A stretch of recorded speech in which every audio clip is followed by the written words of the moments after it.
Hello, I'm Dr. Hans Doormalen. Welcome to Hans Doormalen Presents Fun with Philosophy.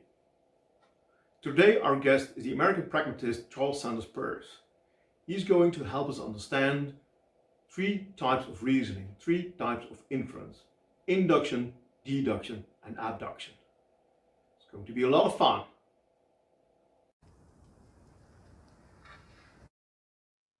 It was late in the evening and I was underage in this funky bar.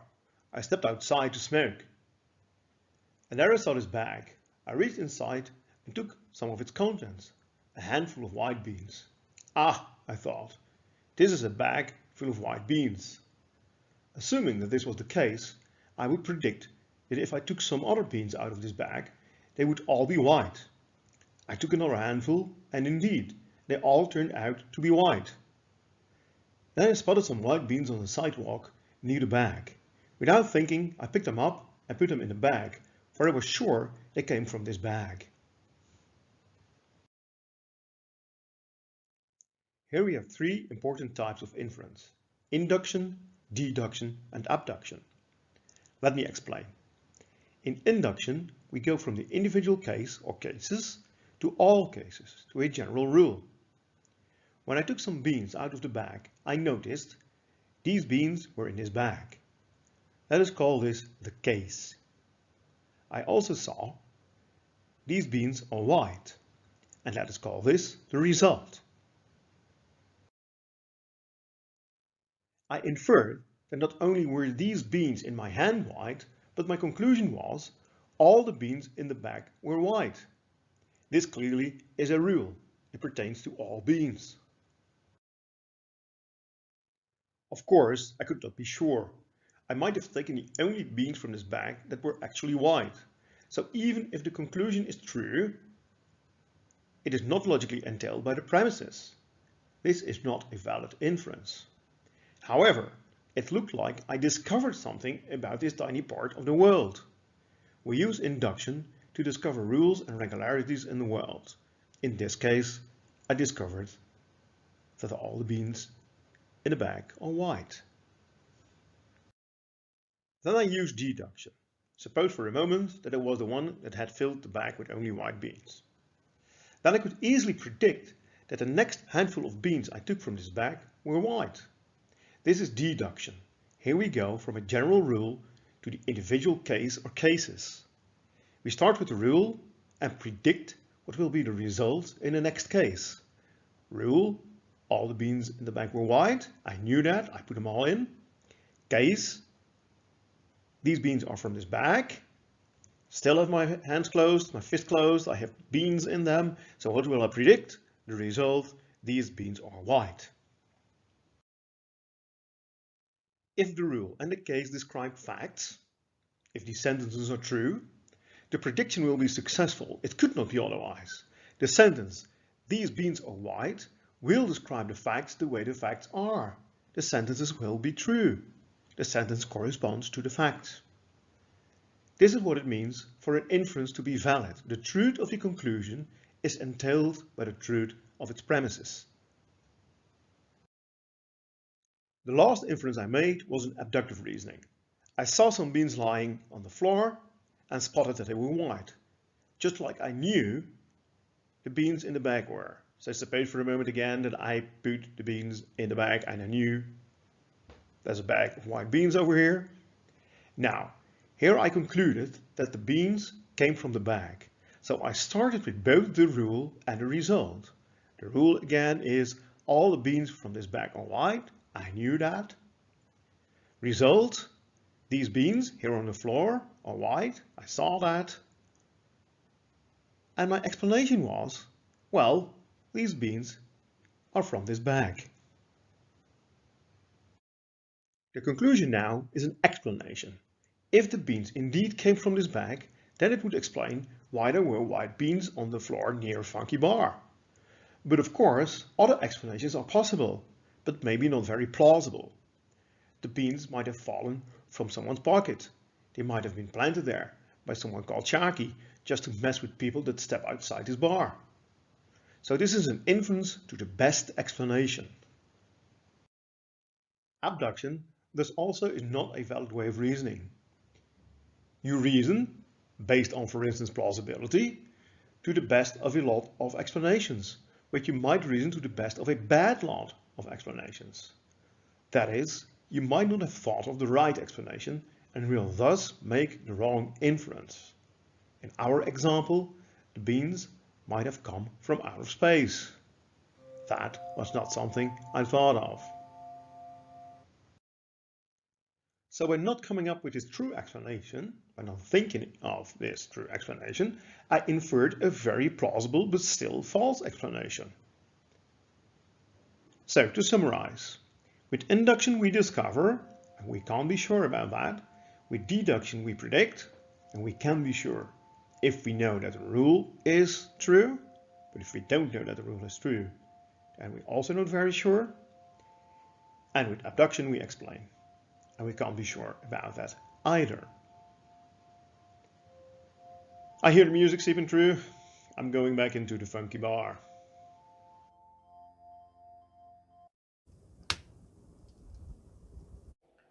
We can apply this. I don't know about you, but I love a good inference, and of course the master of inferences was Sherlock Holmes. So let's look at an inference in the very first story about Sherlock Holmes, A Study in Scarlet, where Dr. Watson and Sherlock Holmes just meet. They are introduced to each other by Mr. Stamford. So let's look at it. Dr. Watson, Mr. Sherlock Holmes, said Stamford, introducing us. How are you? He said cordially, gripping my hand with a strength for which I should hardly have given him credit. You've been in Afghanistan, I perceive. How on earth did you know that? I asked in astonishment. Indeed. How did Sherlock Holmes, who has never met Watson, knew that? That's quite surprising. He explains this a little later in the same story. He says he uses the science of deduction.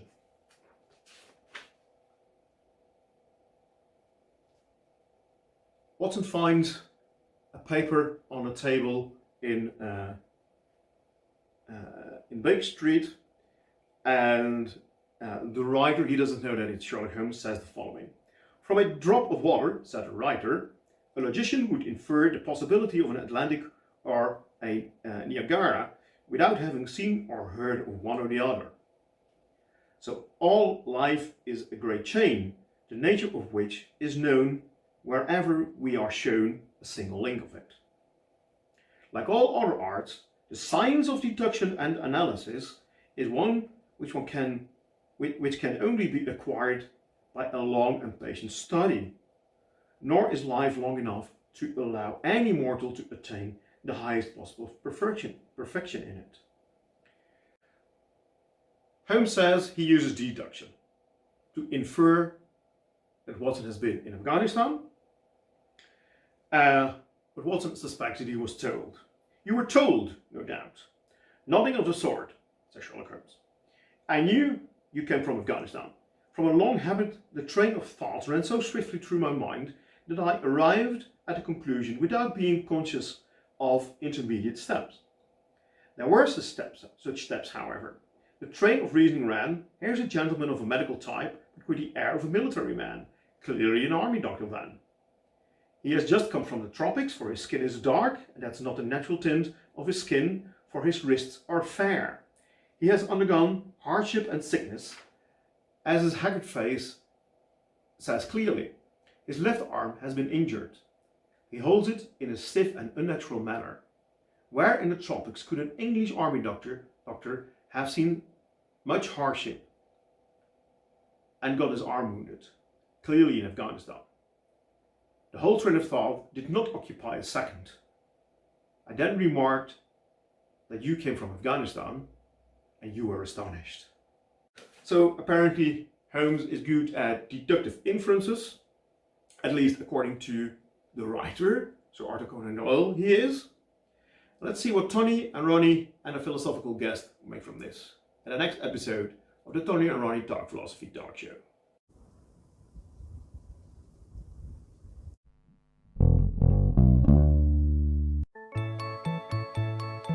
This is Tony.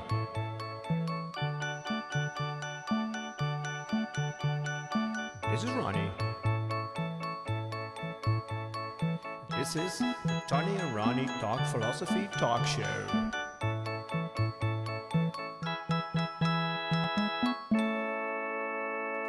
In a show. Well, welcome one and all to the Tony and Ronnie Talk Philosophy Talk Show. Today our guest is Umberto Eco, who besides being a philosopher, is also the author of the brilliant philosophical detective The Name of the Rose, in which William of Baskerville is a kind of medieval Sherlock Holmes. Thank you for joining us today. Buongiorno. Thank you for having me. Could you tell me a bit about the main character? Of course.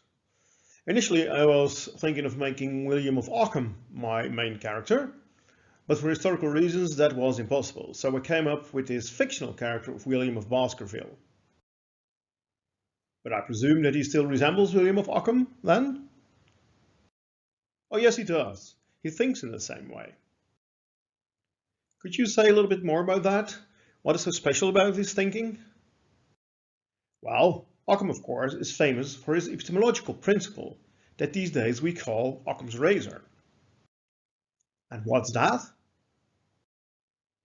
It's an epistemological principle that says that one should not postulate entities in a theory that one does not need to explain something.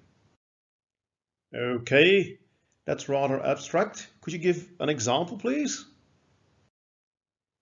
Sure. Suppose some girls use your phone to take pictures, and then later they show you a picture they took of a fairy. How are you going to explain that picture? One explanation, of course, is that they took a picture of a fairy. And another explanation is that they took a picture of a really good drawing of a fairy. Go on. Now suppose for a moment we believe that both explanations explain the phenomenon, that is the picture of a fairy, equally well. Which one then is the most parsimonious explanation? That is, which explanation postulates the least amount of entities in the world to explain the phenomenon? The one that says that it's a picture of a really good drawing? That's right. And why?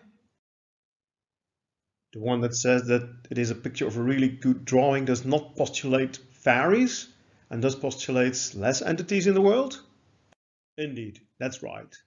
There is no need to postulate them to explain the phenomenon. That is what Occam's razor says. That is what a principle of parsimony says. So the girls would have pulled a prank on you. They would have lied that they actually took a picture of a real fairy.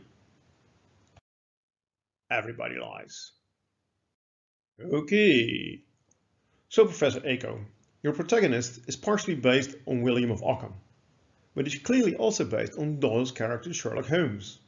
So he probably thinks like Holmes as well, and this will be really good at deduction. Well, usually everyone is. Excuse me? But part of the reasons why the Sherlock Holmes stories are so much fun is that he always comes up with a deduction that I did not think of. He's like a superhero with the power of deduction. By that account, we are all superheroes, because deduction is something even little children can do. If I say to a group of children that they can all have a piece of chocolate pie, then no child will ask whether he or she gets a piece of chocolate pie as well. What you're saying then is that Sherlock Holmes does not use deduction to solve his mysteries. That is correct.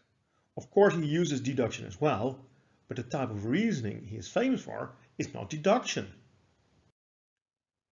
But if he's not using deduction, then he must be using something else. No shit, Sherlock. Obviously he uses abduction. He's trying to explain something, for example, how somebody was murdered and ended up wrapped in plastic. Then evidently you need to have several possible explanations, like that the person was shot, stabbed or strangled, and then reason to the best and hopefully only one of those. That is abduction, not deduction. Well, Professor Aiko, thank you so much for your explanation. This certainly is something to think about. You're absolutely welcome. Thank you for having me on your show.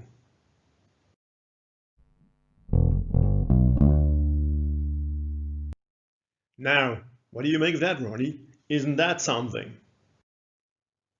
Indeed, what strikes me is that in almost every detective I have ever seen, where it is explained what the detective does, it is said that they use deduction or their deductive skills. I think that's true. That seems all to go back to the explanation of what Holmes was doing. This means that the great Sir Arthur Conan Doyle made a mistake in his exposé, and that most detective novelists and screenplay writers just use that without critically reflecting on it. It looks like that, with the exception of Aiko, of course. Still, Holmes solved all his mysteries. Indeed, by using abduction.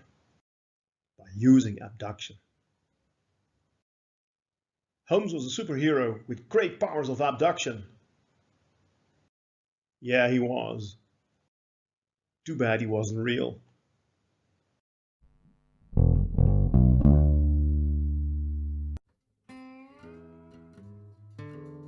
Can we ever be sure of anything? Induction is an invalid way of reasoning, and so is abduction. Deduction is a valid way of reasoning, but starts with a general claim, and if the claim pertains to so many individuals we cannot possibly have investigated them all, then we cannot be sure of the conclusion of deductive reasoning either, for the general claim might be false. We might have to accept that the skeptic is right. We cannot have knowledge, just opinions. Sapere aude.